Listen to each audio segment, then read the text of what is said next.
Welcome to Vedmata Gurukulam. Vedmata Gurukulam में आपका स्वागत है, जहां शिक्षा और प्रेरणा का संगम होता है। सोचिए, अगर जिंदगी ने आपके विश्वास की परीक्षा ली, आप कितनी दूर तक उसे बनाए रखने के लिए जाएंगे? यही सवाल ए लेटर टू गॉड हमें सोचने पर मजबूर करता है। चलिए इस कहानी को शुरू करते हैं।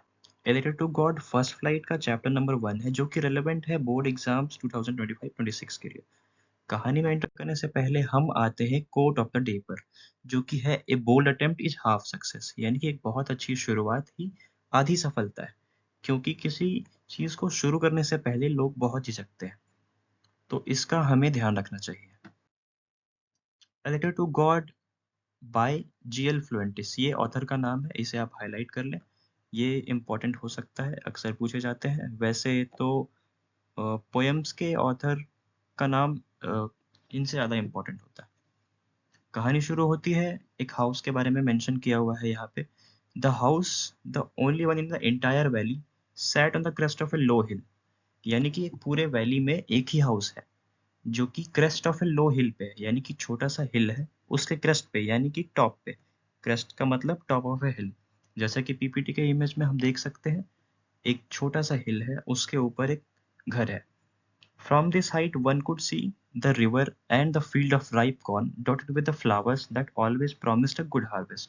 इस हाइट से हम क्या देख सकते हैं? इस हाइट से हम देख सकते हैं एक रिवर, फील्ड जो कि है राइप कॉर्न यानी कि पके हुए मक्कों का, और हम देख सकते हैं flowers that always promised a good harvest, यानी कि जो फील्ड था वो हमेशा अच्छी फसल देता था।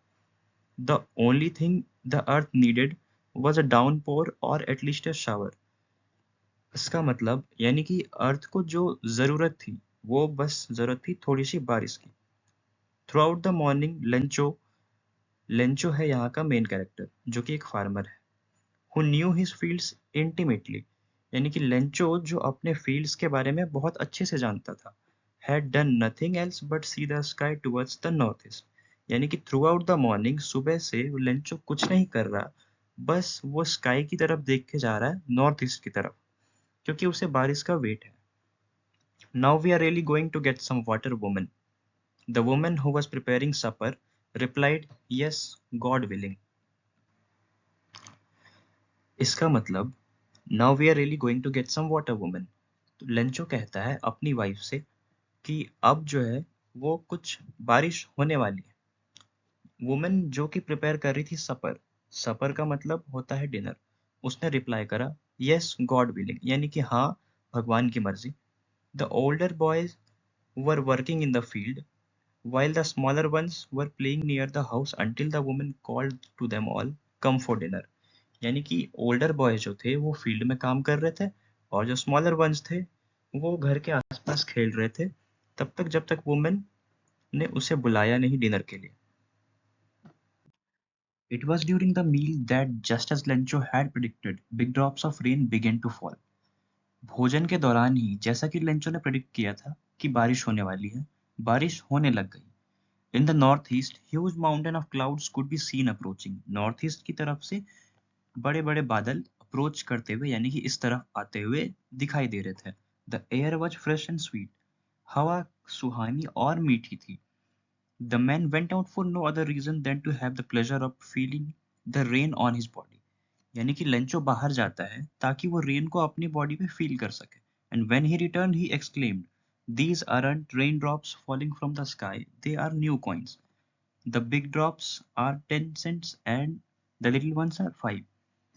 लेंचो जब वापस आता है तो वो एक्सक्लेम, यानी कि वो खुश होता है और कहता है, "These are not just raindrops falling from the sky." यानी कि ये बस रेनड्रॉप्स नहीं है जो स्काई से आ रहे हैं, ये न्यू कॉइन्स हैं। जो बड़े वाले बूंद हैं वो 10 सेंट्स हैं, और जो छोटी छोटी बूंदें हैं वो 5 सेंट्स है।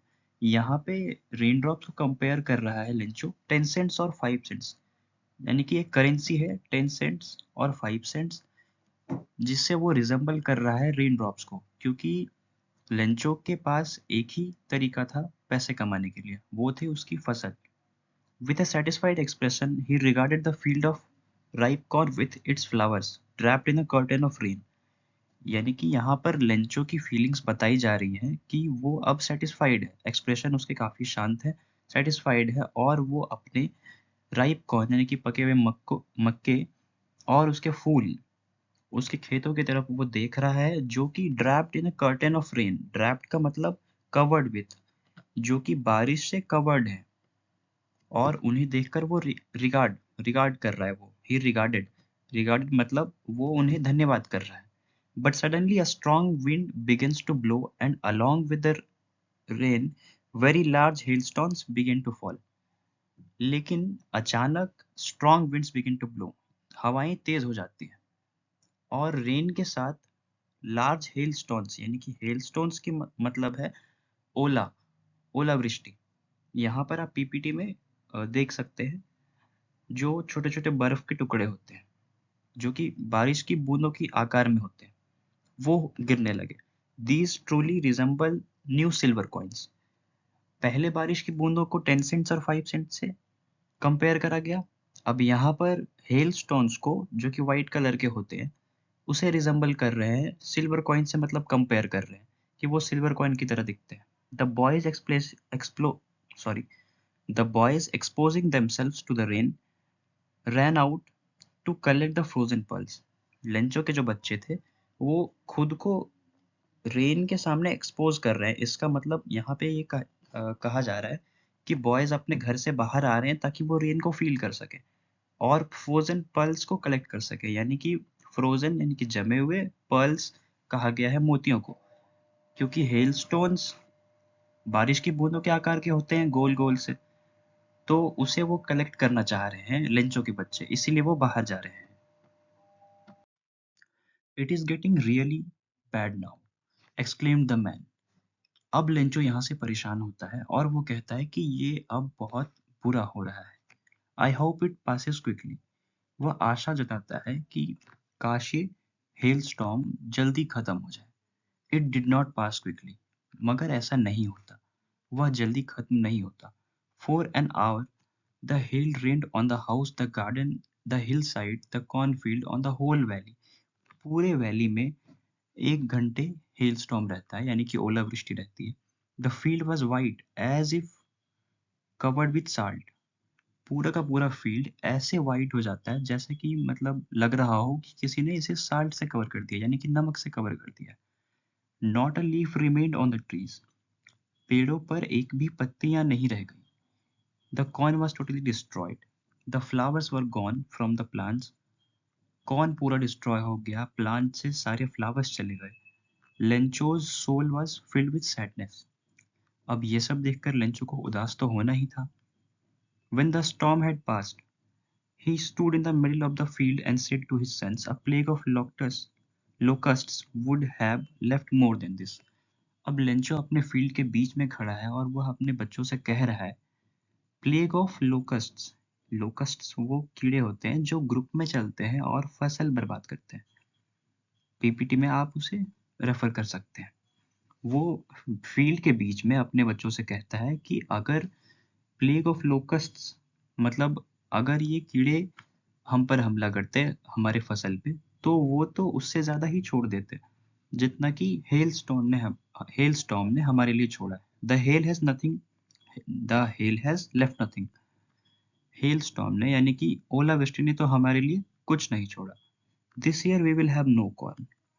इस साल हमारे पास कॉर्न नहीं होगा, क्योंकि वो सिंगल बस कॉर्न की खेती करते थे। That not night was a sorrowful one. वो रात बहुत दुख भरी थी। All our work for nothing. There is no one who can help us. We will all go hungry this year. Lencho दुखी होकर ये कह रहा है कि हमारा सारा काम बेकार गया। अब कोई नहीं है जो हमारी मदद कर सकता है। इस साल हम भूखे जाएंगे। But in the hearts of all who lived in that solitary house in the middle of the valley, there was a single hope, help from God. इसका मतलब उस वैली के बीच जो एक सिंगल घर था, वहां पे जितने भी लोग रह रहे थे, उनके पास बस एक ही आशा बची थी। वो था हेल्प फ्रॉम गॉड, यानी कि अब मदद सिर्फ भगवान ही कर सकते हैं। Don't be so upset even though this seems like a total loss. Remember, no one dies of hunger. That's what they say, no one dies of hunger. इतना सब कुछ होने के बाद भी हालांकि ये टोटल लॉस दिख रहा है, फिर भी वो सारे कहते हैं कि भूख से कोई नहीं मरता, no one dies of hunger. Although the night, Lencho thought only of his one hope, the help from God. Sorry, all through the night, यानी कि पूरी रात लेंचो बस एक ही चीज सोचता है कि अब उसके पास बस एक ही आशा है, जो कि है मदद, वो भी किनसे? गॉड से। God whose eyes, as he had been instructed, see everything, even what is deep in one's conscience। conscience का मतलब an inner sense of right and wrong, यानी कि ये देखना कि सही और गलत में मतलब अंदर क्या है, सही क्या है, गलत क्या है। लेंचो को बस एक ही होप था कि अब मदद तो सिर्फ भगवान ही कर सकते हैं, भगवान जो कि सब कुछ देख सकते हैं, कौन सही है कौन गलत है और क्या सही और क्या गलत है। Lencho was an ox of a man, working like an animal in the fields, but still he knew how to write। Ox of a man मतलब यहाँ पे लेंचो को बताया जा रहा है, लेंचो के बारे में बताया जा रहा है कि वो बहुत मेहनती था, जो कि जानवरों की तरह खेतों में काम करता था, लेकिन फिर भी उसे इतना आता था कि लिखते कैसे। The following Sunday eight daybreak, daybreak का मतलब अर्ली मॉर्निंग, अगले ही रविवार सुबह, he began to write a letter which he himself would carry to the town and place in the mail। वो एक लेटर लिखना शुरू करता है, जो कि वो टाउन जाता और मेल करता। It was nothing less than a letter to God, और वो लेटर था गॉड के लिए। God, he wrote, if you don't help me, my family and I will go hungry this year। I need 100 pesos in order to sow my field again and to live until the crop comes because the hailstorm। वो लिखता है कि God, अगर आप मेरी मदद नहीं करते हैं तो मैं और मेरा परिवार इस साल भूखे मर जाएंगे।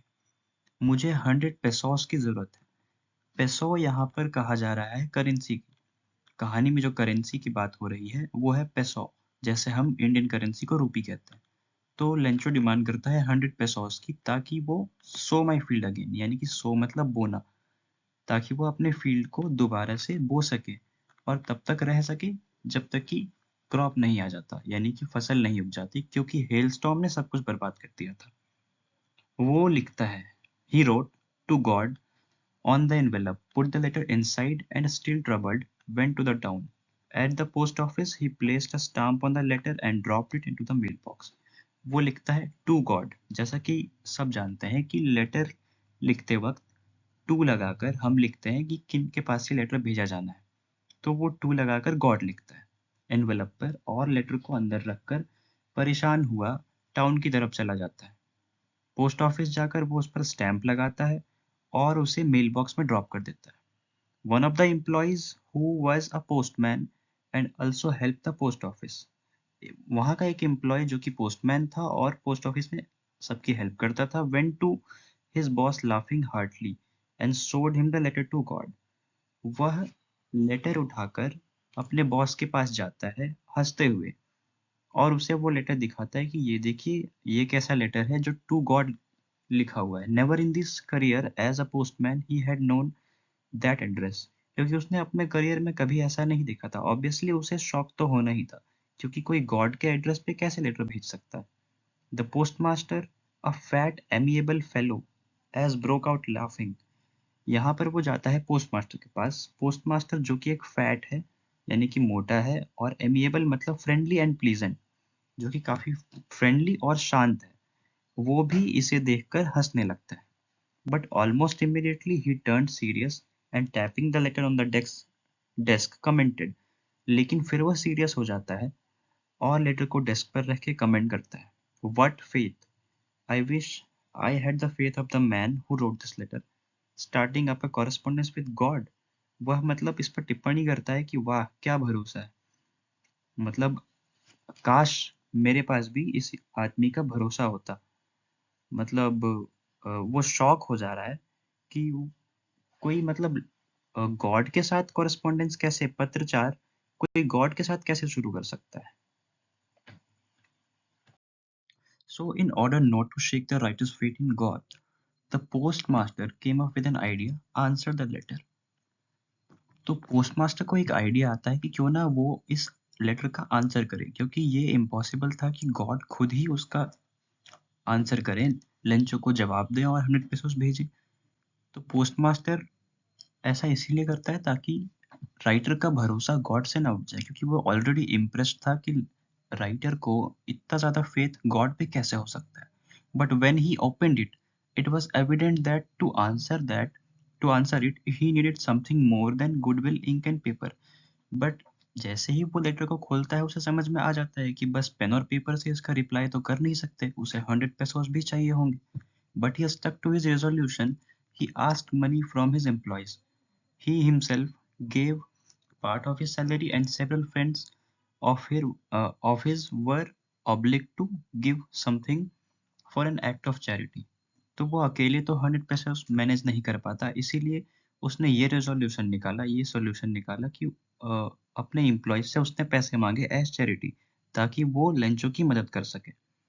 It was impossible for him to gather together the 100 pesos, फिर भी सारे मिलकर भी 100 पेसोस गैदर नहीं कर पाए, जमा नहीं कर पाए। So he was able to send the farmer only a little more than half, यानी कि आधे से बस कुछ ज्यादा ही वह लेंचो के लिए जमा कर पाए। He put the money in an envelope addressed to Lencho, and with it a letter containing only a single word as his signature, God.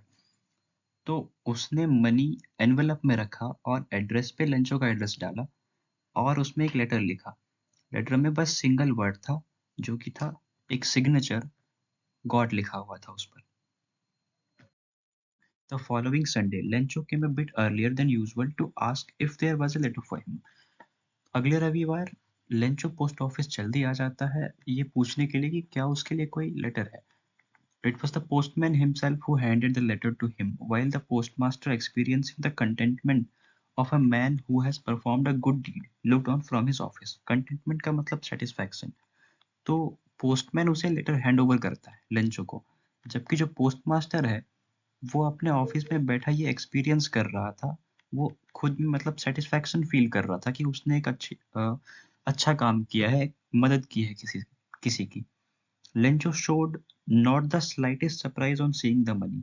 Lencho बिल्कुल भी सरप्राइज नहीं होता है कि उसे पैसे मिले, रिप्लाई आया उसका गॉड का। जबकि एक रैशनल पर्सन गॉड को लेटर लिखने के बाद सरप्राइज तो हो ही सकता है कि ऐसा कैसे पॉसिबल हुआ कि रिप्लाई आ गया। सच वाज हिज कॉन्फिडेंस, मतलब लेंचो इतना ज्यादा कॉन्फिडेंट था कि रिप्लाई आएगा ही कि उसे बिल्कुल भी सरप्राइज नहीं हुआ। बट ही बिकेम एंग्री, उल्टा वो गुस्सा हो जाता है। When he counted the money, जब उसने मनी काउंट किया तो वो गुस्सा हो गया, क्योंकि ऑलरेडी पहले ही मेंशन कर दिया गया है कि पोस्टमास्टर और उसके फ्रेंड्स मिलकर भी 100 पेसोस गैदर नहीं कर पाए। उन्होंने बस हाफ गैदर किया और उससे थोड़ा ज्यादा। God could not have made a mistake, nor could he have denied Lencho that what he had requested. Lencho सोचता है कि गॉड तो गलती कर नहीं सकते, ना ही वो मना कर सकते हैं लेंचो को जो उसने मांगा था। Immediately Lencho went up to the window to ask for paper and ink. Post office के विंडो पर वो जाता है और पेपर और इंक मांगता है।